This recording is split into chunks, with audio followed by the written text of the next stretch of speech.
Direct light একটা back হয়ে গেছে। ভিডিও করার না দেখা যায় না।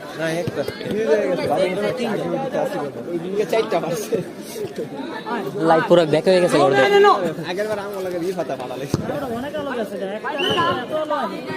দুইটা লাইট বন্ধ হয়েছে এক লগে, একশোটা 2 লাইট বন্ধ হয়েছে। বলটা ধরতে পারলো ওই জায়গায়।